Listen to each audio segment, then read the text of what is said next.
Put me in line, squirt that sweet vaccine juice into my arm. I will be in line.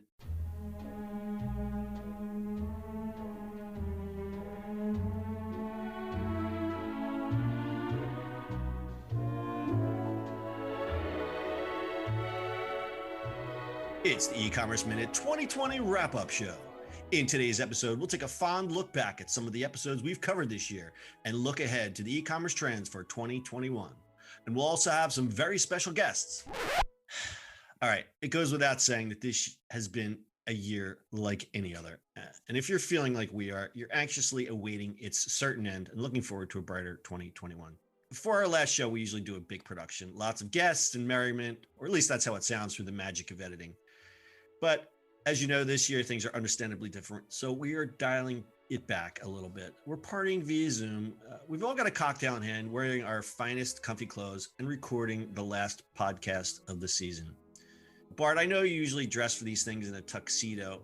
Where did you get those tuxedo sweats? You're stylish, but yet super soft and comfy.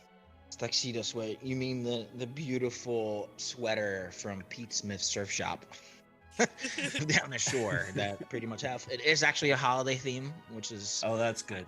I buy the holiday stuff from them all the time, which is fantastic. Wonderful, wonderful. Brittany, I see you've got an evening gown made of gray sweatpants all sewn together. It really speaks to your sustainability. And as a minimalist myself, the design is a chef's kiss. It's really wonderful. Thanks so much. I got it from the sale items at the Temple bookstore last year. That's what those logos going, the running pattern of logos. It's really beautiful. You got school spirit, you're comfortable and stylish. It hits all the marks. You get a bell. Thanks. This year, I just gave up and I'm just wearing the Ralphie bunny costume from Christmas Story because I'm cold and, you know, it serves a lot of purposes. It keeps me warm. I just don't wear the gloves because I have to type it. It's a little harder to type when you're doing it with one hand. All right, so for this, our final episode of the year, we're going to do a discussion of the top stories, discuss what comes next, and maybe make some bold predictions. So let's start off with the obvious thing. Everybody's working via Zoom. Let's talk about Zoom. They filed to go public in March 22nd, $36 a share. Currently, it's at $406 a share. Bart, what do you think's next for Zoom? I think it's like a slippery slope there that they've had this amazing growth, but where do they go now? Acquisition? Do they buy someone else? Maybe. I don't know if they're going to buy somebody else. I mean, Google and Microsoft are not giving up on their stuff. I mean, Teams is really good, especially if you live in Microsoft shop. Right. You have some clients do. Teams basically just, it's the Slack, Zoom kind of combo. But it's more integrated because I haven't been in Windows World it's for a long time. It's very integrated. You can do like documents and stuff like that in it. So it's definitely it's the combo of like documents and chatting and, you know, all that stuff built in. Google is definitely promoting their stuff and they're doing, you know, bigger they're definitely producing a lot more from it. So who knows where it goes? Zoom has still been the thing. You know, everybody's like, well, just Gale and Zoom. Like it became a verb. Yeah. A lot of companies got bought. I think Blue Jeans got bought last year. You know, WebEx from Cisco is still a biggie. Adobe has their own. Like everybody has their own. Zoom's just so universal lately, and schools use it too. So I don't know where to go. I mean, it's going to grow, obviously, still.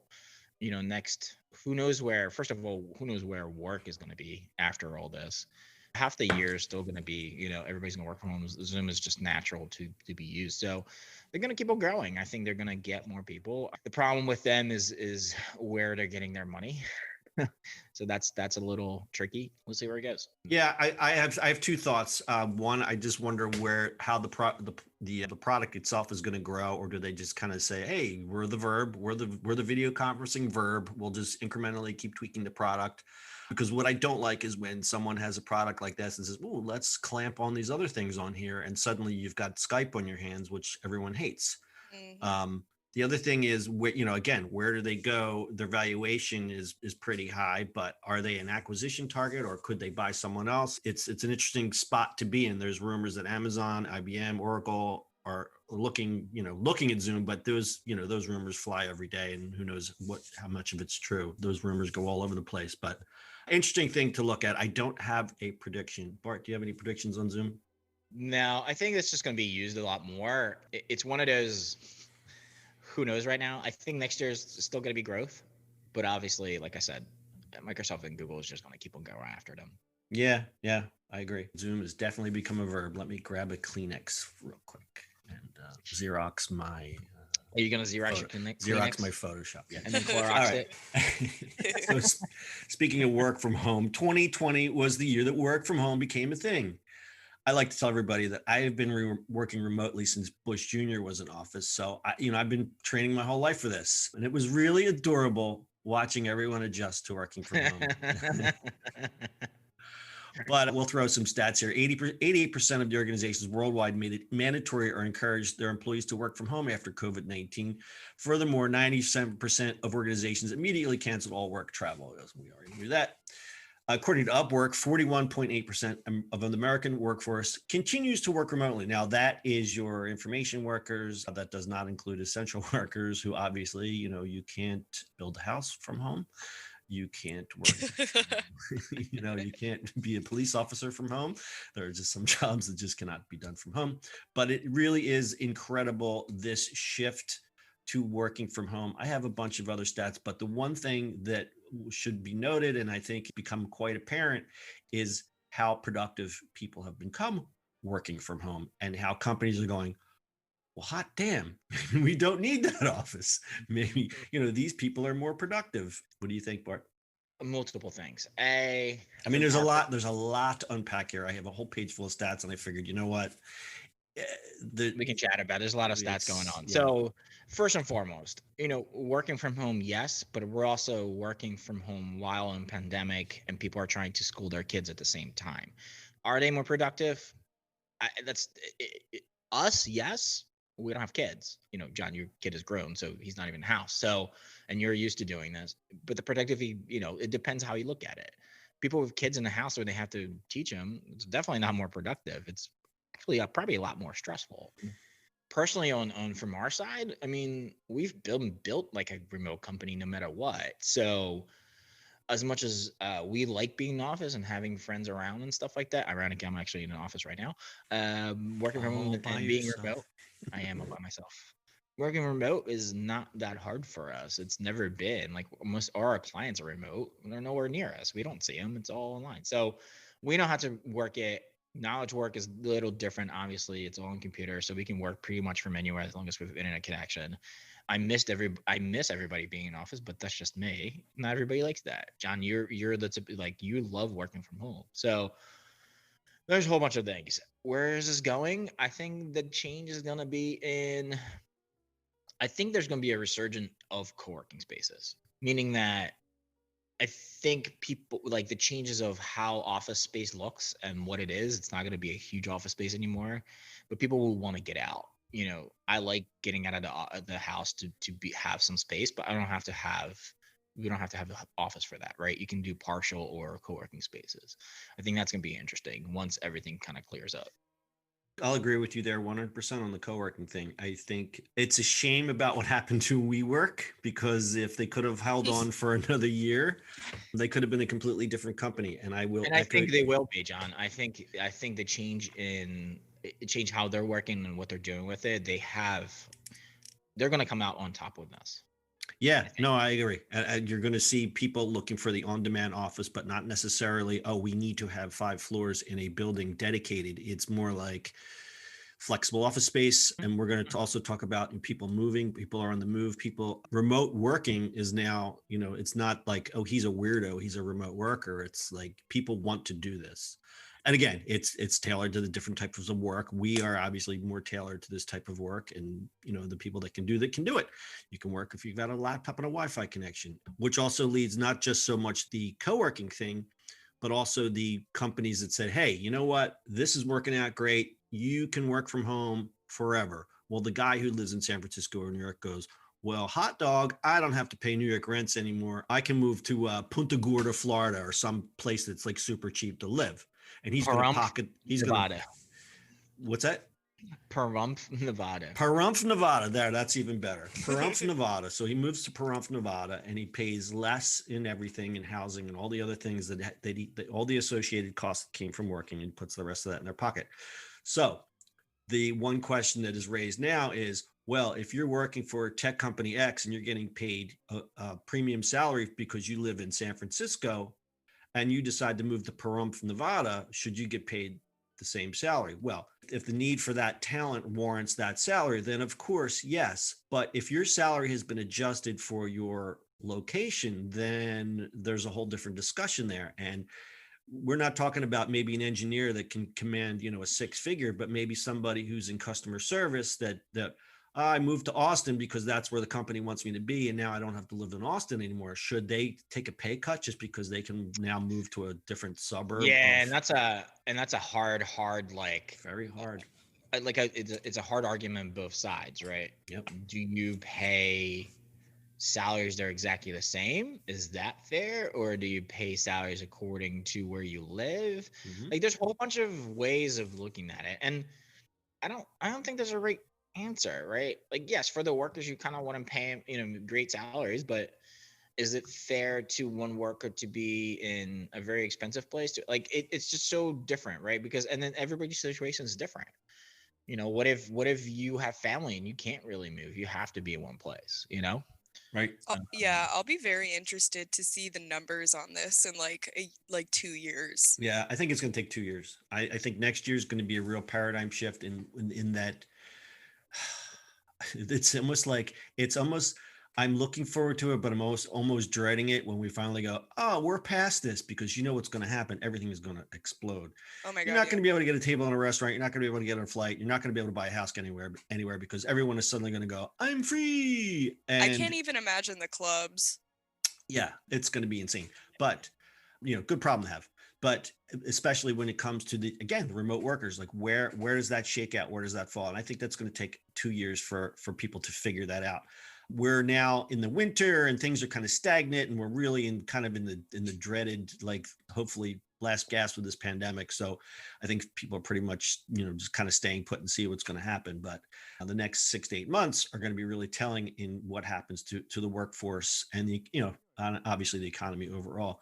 But to see how employers deal with, Joe, who wants to suddenly go, oh, hey, I don't have to live here anymore, man. I'm just going to move somewhere else. And, then the other employees follow suit. And it's like, well, where's the pay structure? How does a smaller company handle that? Like how do we handle something like that? It's going to be very interesting.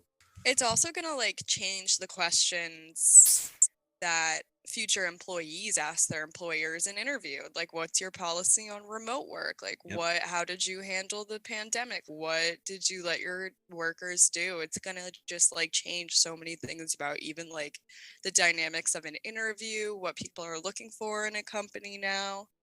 Yeah. We used to look at companies like Basecamp where they were 100% remote. And everybody's like, wow, that must be really weird to work for a company like that. And now Jason Fried's going, we're closing our office. We've been doing this forever. Speaking of offices, to close this segment out, what we're seeing now obviously is New York office space is the occupancy rates. Of course, the tech companies are moving in, and they're, Facebook and Google, they're moving in and renting all these big spaces and offering, Bart said it better than I did, is that people need connection. They need mentors. They need to have that connection. Yeah, well, I mean, it's what Scott Galloway has been saying, is the 20 somethings that, Brittany's age, basically, that's the place you meet people. That's where you meet people. That's where you meet your mentors. That's where you meet your spouse. Yeah, exactly right. That's from Scott Galloway. It's that those 20 somethings need to have that experience of, I go to work, I meet my girlfriend, I meet my spouse, I meet my mentor, I meet my future manager, I meet my future business partner. Whereas people who have been in the workforce for a while, you and me, Bart, we don't think of those things top of mind. We just go, oh, you just work from home. But you have to imagine, and Brittany, you can chime up here, is, you don't have that connection anymore. And it definitely, I don't know if it stagnates your career, but it definitely changes your environment. I don't know where I'm going with this. You're just how you think and how you go about your life. There's a layer of networking to that too, like it takes networking out of the whole thing because half of being around people is making impressions for a reason. Yeah. What happened to networking? How do people network now? How do they do that? LinkedIn. LinkedIn. No, it's a trash Yes. fire. So LinkedIn. I don't for younger sort of generation, like it's a little harder to LinkedIn. There's a whole bunch of tools out there now. They're it's there. You kind of rely, like somebody like me, I relied on my rest of my network to kind of connect with people. It's a little harder for somebody that's like Brittany. It's a little harder for her to do it. But that's gonna go away. I think it's a year of figuring out sort of what you want to do in life. I mean, that's just the only thing you can look at it, right? So I just want to go to a trade show and sit at a bar and have a drink with somebody. well, John, speaking of that, remember like in the end of the year last year, I was like, I don't want to travel for a year. I just don't want to go places. I'm sick of trade shows. I've been doing it for so long. And now you're like, I already said I'm not going anywhere, right? I went to 2 conferences specifically just for me. And I came back last shop month. talk and all that stuff. Yeah, and I came back that week where everything went Everything haywire. And I was like, well, this is kind of funny. It worked out for you. But so are you changing your point of view, or you wanted to have just a little taste of that life back again, or where are you yeah, I miss the plane sometimes. I mean, it's weird to say. I always love travel, so for me, and it's always easy. You know, you've traveled with me, but next year's not gonna. It's not gonna pick up. It's not gonna pick up till end of the year, and that's just silly. So yeah, we're gonna have to wait. Yeah, and who knows where our life's gonna be then. All right. Speaking of our old friend COVID was the accelerant for e-commerce this year. The COVID-19 pandemic accelerated the shift to e-commerce by 5 years, which is pretty incredible, according to data from IBM's US Retail Index published this August.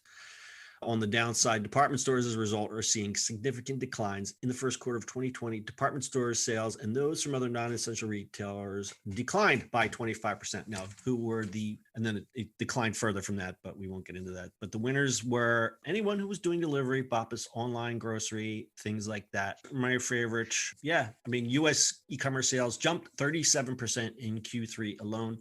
And we can talk about Amazon, who nearly doubled their profits in the fourth quarter alone. And the winners obviously would be your meal kits, again, BOPUS subscription, anybody doing a subscription, online grocery. We're going to talk about Walmart and Amazon further down. And the losers. Actually, I'm going to add some people to the winners. I know it's grocery stuff, but anything fitness, makeup, which is really important. Yeah. You know what? Let's drill down a little further. I mean, look at Peloton stock right now, and the fact that you couldn't even get an exercise bike, for a good 2 or 3 months. Still can't. Still can't. Yeah, all the fitness stuff. Makeup. Makeup is huge right now. Why is it huge right now? I would think it'd be because everybody's on Zoom. So they're trying to be pretty on Zoom. It fell off, but it came back. Okay, I was waiting for you, Brittany, because I was a little lost there. Because you don't use Zoom on video, like everybody does, so everybody's doing their makeup for it. Yeah, it's true. To me, like, there's so many things that we want to spend money on. Like, I know that like stress shopping, for those who are fortunate enough to do so, has been like a really big thing this quarantine. And one of the easiest, like, no frills, instant satisfaction things to bulk buy is makeup. That's what I've realized.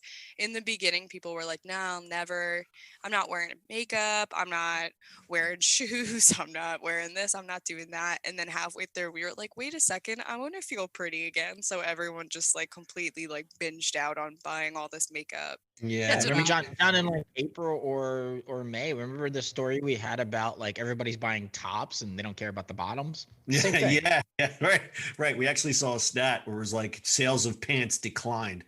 But you're right, Brittany, just by a loose view of social media, you see there's a lot of people going, oh, you know what, I'm tired of my sweatpants, I just want to look nice again.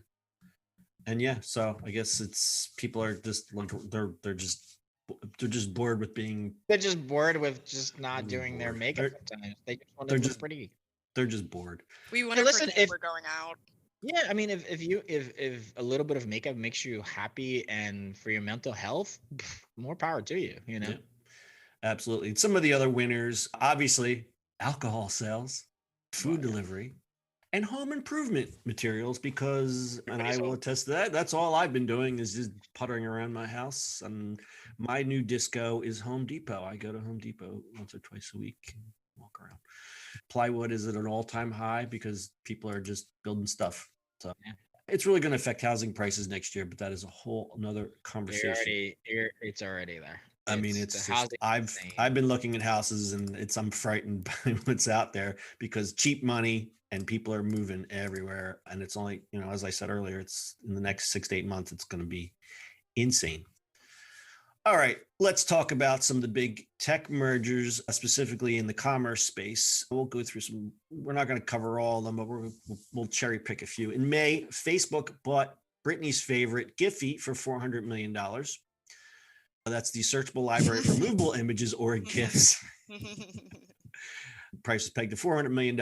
And one quick stat, 50% of Giphy traffic already comes from the Facebook family of apps, half of that from Instagram itself. So that one makes complete sense. And of course, the big blockbuster in July, Uber acquired Postmates for $2.65 billion with a B. The deal brought together two of the biggest food delivery companies in the US and will bolster Uber's own Eats brand. And in June, Amazon acquired autonomous driving startup Zoox for $1.2 billion. That is super interesting. I'm waiting to see how they're actually going to use that thing. They're actually doing some demos of this using actual Zoox cars. They're doing some not so much delivery stuff, but like, hold on, live Google. Oh, okay. They're doing more of like taxi type stuff, not so much, autonomous vehicles coming to deliver your Whole Foods yet, but I'm sure that's coming. All right. And the next acquisition, and of course, Facebook bought Customer with a K. We did a show on that last week. Customer, again, it's not one of those brand names that It's a startup founded with the aim of disrupting the customer service industry with a new approach, providing agents with better data and more unified pictures of users. That cost Mr. Zuck a staggering $1 billion with a B. That was their largest in terms of deal size since the Oculus acquisition in March 2014. And finally, Salesforce acquires Slack for 27.7 with a B. Bart, we talked about this a couple times. Is this good for Salesforce? Like, they're doing a lot of different things now. Where does this fit in? They have to. I mean, they're becoming another Microsoft or Adobe. You have CRM, but like they're like everybody thinks of Salesforce as CRM, but there's so much to it. They're an application building type of thing. You can build a whole bunch of applications on top of their system. So, right. And Salesforce is the biggest CRM out there. It's very expensive. It's huge. It's terrible for small businesses, but that's just me. Sorry, I'm not jaded. But yeah, I mean, it's the whole suite. I mean, you can run everything with it. So it makes sense for them to buy up Slack. I mean, that was bound to happen, and they were probably the big acquisition target. I don't think Microsoft was going to pick them up, but this makes sense overall. I'm just wondering what the future is for Slack in terms of features and things like that. Again, bigger integrations with Salesforce, but other than that, I think they're going to keep it alone for a while. They have to. There's the usage of it is so huge. Yeah, I agree. What is HipChat still around? It is still around. They got bought by. Oh, didn't they get bought by Atlassian? Yeah, I don't remember. Yes, something like did. Because we were old school HipChat users from back in the old days. Basecamp's Campfire. Oh, Campfire and HipChat. Oh my. I think there's a lot of chat before that, but Campfire was one of those that started this whole sort of platform. Then HipChat came out. We played with HipChat, and then Slack was the thing, and everybody started getting onto it. But also, I mean, to go back to one of our first stories, I mean, Slack, sure, they bought, but Teams for Microsoft is a hell of a chatting platform. Same thing. Yeah. Zoom has it built in, chatting inside of it. I hate it. I don't like the way it's set up, and I'm using my own lens here, but I don't know. I don't really see how people use it, because when you're doing video chat, I would assume, unless you're like, creeping on people or having little secret chats, it's 1-on-1 or 1-on-3 or 1-on-30. I think there's only one company that uses Zoom chat. Who's that? Zoom. Zoom themselves. Zoom themselves. obviously they can't use anything else. I mean, that makes sense, right? It's like if Microsoft was like, "Oh, we're going to use Slack." Right, we're can use Slack to talk about each other. How does that make sense, right? So for context, the final price is more than Microsoft paid for LinkedIn. Oh, Slack, Salesforce doesn't own LinkedIn. What did I say? I misspoke earlier. Microsoft owns LinkedIn, and they paid $26.2 billion in 2016. It is only topped by IBM's $34 billion purchase of Red Hat in 2018. And finally, to close out the Slack story, Stuart Butterfield, I guess he's now a very rich man. If you are not familiar with him, he's the guy who started Slack, but he also started Flickr and sold that off to Yahoo many, many, many years ago and went to found yet another company. So good for Stuart Butterfield and his friends. Finally, we're going to talk about Walmart versus Amazon. This year, we saw the ongoing battle between Amazon and Walmart continue. Amazon obviously clearly had a head start when it comes to e-commerce, but Walmart made some big strides this year. They made some interesting moves. They announced that they would wind down its Jet.com business and discontinue the Jet Black Shop by Tech services. Those two moves followed the sale of the digital native clothing brand ModCloth last fall. They also sold Shoes.com, which Walmart acquired for $9 million in 2017. And digital lingerie seller Bare Necessities, which Walmart picked up less than 2 years ago, will go to Israeli apparel maker Delta Galil Industries. So this whole thing represents a strategic retreat and refocusing of Walmart's resources. We did so many stories about how Walmart was like trying to court that different consumer and they were buying up all these brands. And this is literally an unwinding of every single story we did in 2016 and 2017 about Walmart. They were trying to draw on the younger, affluent, digitally savvy shopper. The Jet Black, they had the store number 8 innovation incubator. They had all this stuff going on, and all of a sudden they put on the brakes and said, you know what, we'll go back to core business, and that's where they're at. And they pulled everything back. I mean, they're even talking about like Bonobos is still under Walmart, correct, Bart? Yeah, they're still there. I think they're gonna stick around. I'm not sure about. I mean, ModCloth and all them are going to be gone. They're gone, and I know they have the bedding company. There's a bunch of other brands that they bought, and suddenly it's like, oh, they're unwinding all this stuff and going back. We haven't heard much from Mark Laurie lately. I don't know what he's doing, but it's very interesting. It's because I think they finally realized what their core strength was their logistics and having those. They have 5,400 stores. So they have that logistics benefit that can put them ahead of Amazon, and basically said, we're going to go head to head with Amazon on the delivery thing. So they launched the Walmart Plus service, which came out very recently.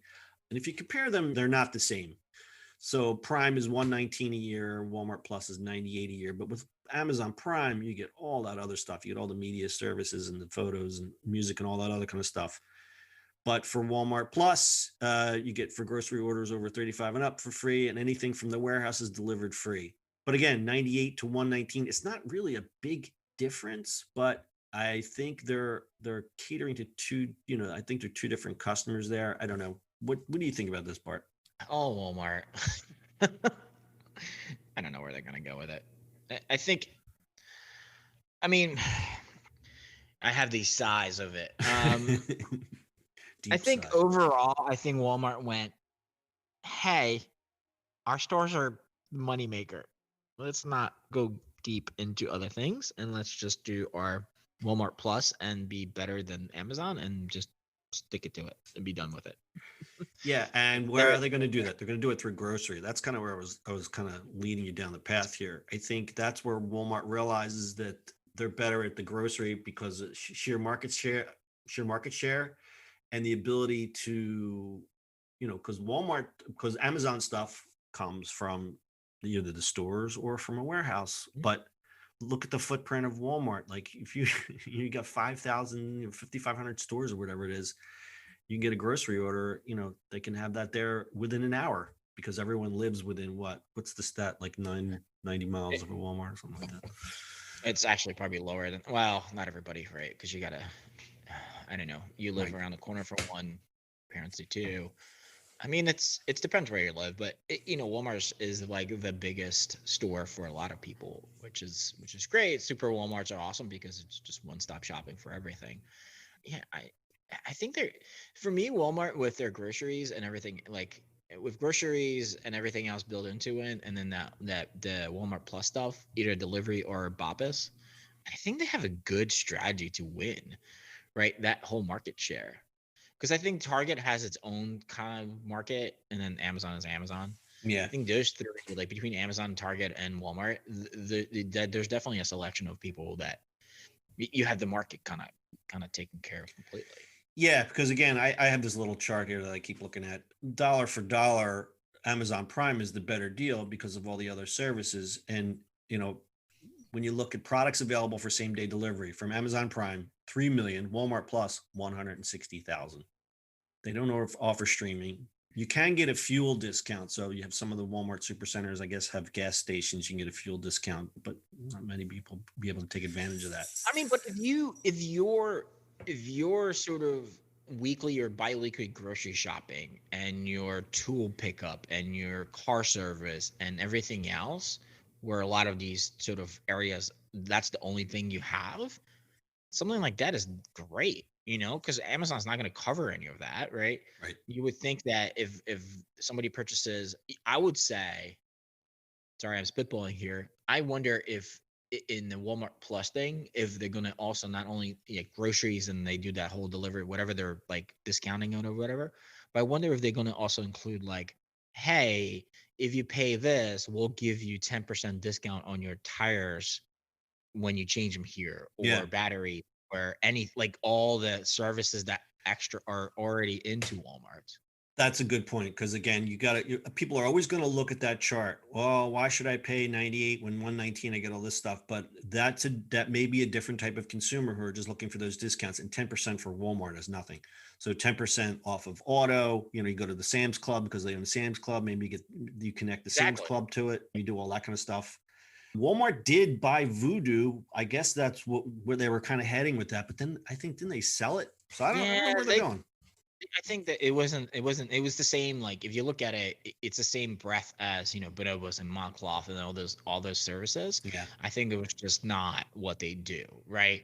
Like I think they figured out that after 2-3 years of all these other services, they're like, wait a minute, this makes no sense. We make Right. so much. Like I think the stat was, there's a point where I think this is where it came into head, where a Walmart store will make $1 billion, or stores will make $1 billion a month, and Jet.com and that whole service was losing $1 billion a month. Right. And Walmart being an old school company, they're like, wait a minute, this makes no sense, right? Like they and Mark Lawyer was like, well, we have to acquire customers. This is how internet businesses work. And Walmart is like, that's not how business works. They're like, nope, nope, nope, nope, nope, nope. Like we have to make money. And that's where I think all broken down. They're like, we got to go back to do what we do best. Take Yep. some of the ideas from internet, go, hey, this whole Walmart Plus makes sense, but let it do it our way and actually make money like we do.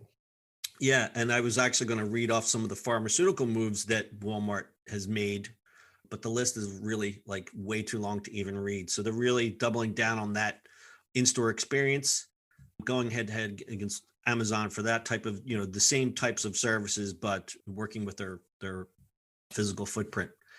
And they actually just announced the service yesterday, the day before. They're partnering with FedEx to roll out carrier pickup by FedEx, which the company says allows customers to return items purchased online from the comfort of your home. I think this is really cool.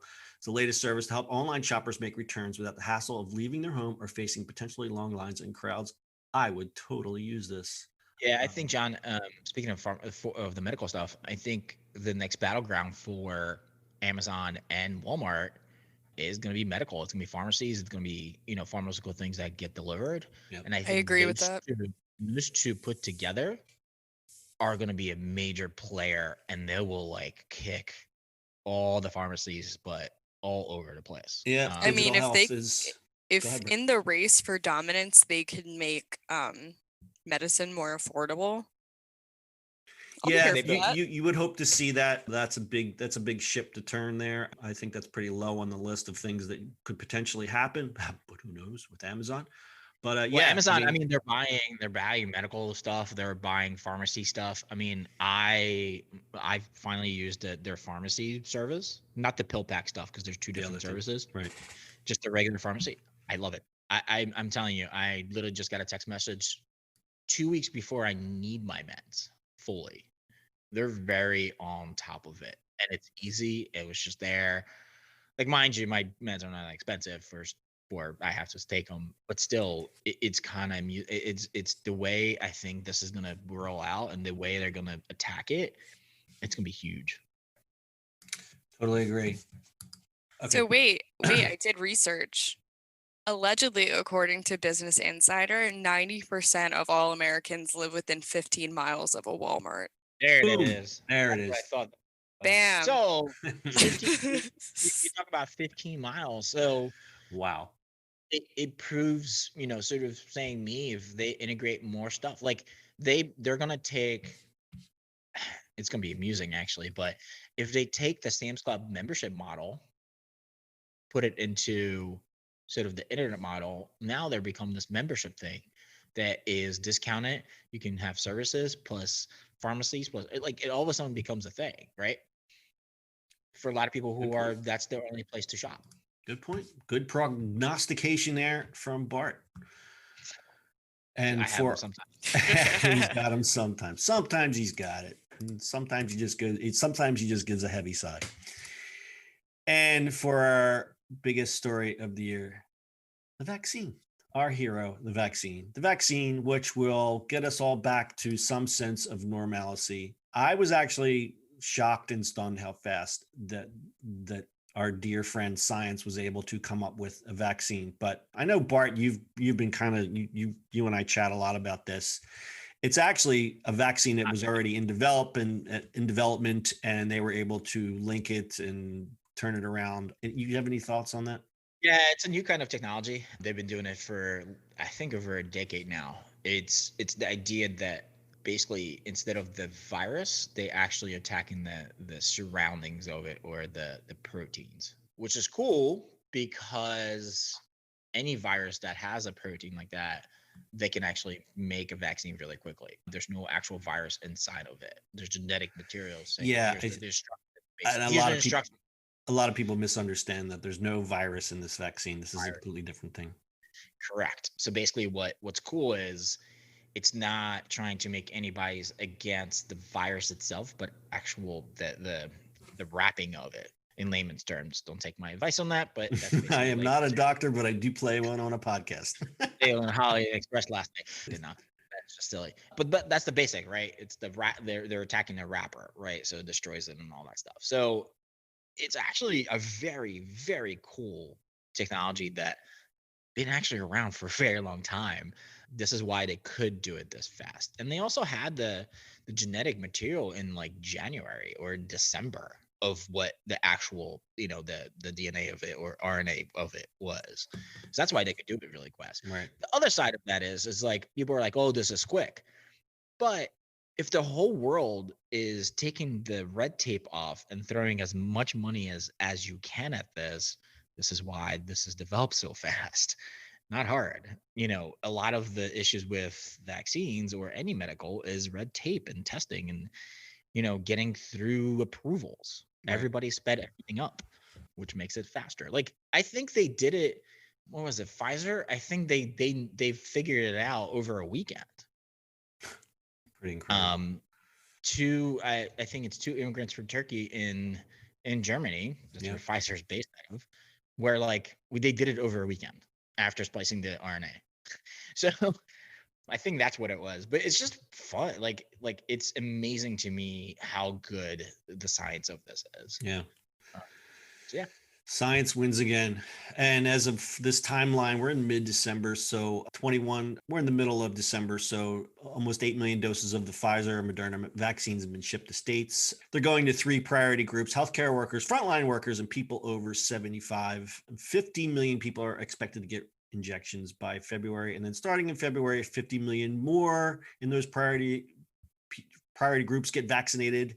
And then as more shots become available, priority groups expand to include people over 65 and those with pre-existing conditions. So you and I, Bart, will be in that group there because we're just old guys.